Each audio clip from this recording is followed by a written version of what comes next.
ഈ പറഞ്ഞ ഓമി എന്ന് പറഞ്ഞ പേര് മാത്രമല്ല, പേരും ഓസി ഓമി ആ പേര് തന്നെ ഭയങ്കര രസമായിരുന്നു. ഈ പേര് ഓൾറെഡി നിങ്ങൾ കണ്ടുവച്ചിട്ടുണ്ടായിരുന്നോ? ഞാൻ കണ്ടുവച്ചിട്ടുണ്ടായിരുന്നു. എനിക്ക് ആക്ച്വലി ഞാൻ യങ് ആയിരുന്നപ്പോഴേ എനിക്ക് ഒരു ബോയ് ബേബി ജനിച്ച ഓം എന്ന് പേരിടണം എന്നുണ്ടായിരുന്നു. ജസ്റ്റ് ഓം, അതായത് എന്റെ പ്ലാൻ. പക്ഷേ പിന്നീട് ആയപ്പോഴത്തേക്കും ഓം വന്നു കഴിഞ്ഞാൽ അത് ആരെങ്കിലും സ്കൂളിൽ കളിയാക്കോ എന്നൊക്കെ എനിക്കൊരു ഫോട്ടോ. കാരണം ഇപ്പം ഇൻ കേസ് ഇപ്പോൾ ഞാനാണെങ്കിൽ അശ്വിൻ്റെ അടുത്ത് പറയുന്നതോട് ഒന്ന് ആലോചിച്ച് നോക്കി, ഇവന്റെ പേര് നമ്മൾ ഓം ഗണേഷ് എന്ന് ഇട്ട് കഴിഞ്ഞാൽ OMG എന്ന ആൾക്കാർ ഷോർട്ട് ഫോമിൽ വിളിക്കില്ലേ എന്നൊക്കെ പറഞ്ഞ് നമ്മളെ കോമഡി ആയിട്ടൊക്കെ പറയുമായിരുന്നു.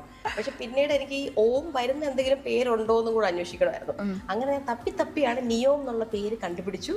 അതാകുമ്പോൾ വീട്ടിലെനിക്ക് ഓമി എന്നും വിളിക്കാലും, അതിപ്പോ ഗേൾ ആണെങ്കിലും ഞാൻ വീട്ടിൽ ഓമി എന്ന് വിളിക്കാനൊരു പ്ലാൻ എനിക്ക് ഉണ്ടായിരുന്നു. ഞാൻ ഓസി ആണല്ലോ, അതുകൊണ്ട്. പക്ഷെ ഇതിപ്പോ ഞാൻ കറക്റ്റായിട്ട് പ്ലാൻ ചെയ്ത പോലെ ബോയ് വന്നു, നിയോം ഇട്ടു, ഓമി ആക്കി, ആ ഒരു സെറ്റപ്പ് ആയി. എല്ലാവർക്കും ആ പേര് ആദ്യം കേട്ടപ്പോൾ കുറച്ച് എന്റെ വീട്ടിലെല്ലാവരും ഇങ്ങനെ ചോദിച്ചു, അതൊരു നിയോൺ എന്നൊക്കെ പോലെ ഇല്ലേ, അത് കുറച്ച് വിയേർഡ് അല്ലേ എന്നൊക്കെ ചോദിച്ചു.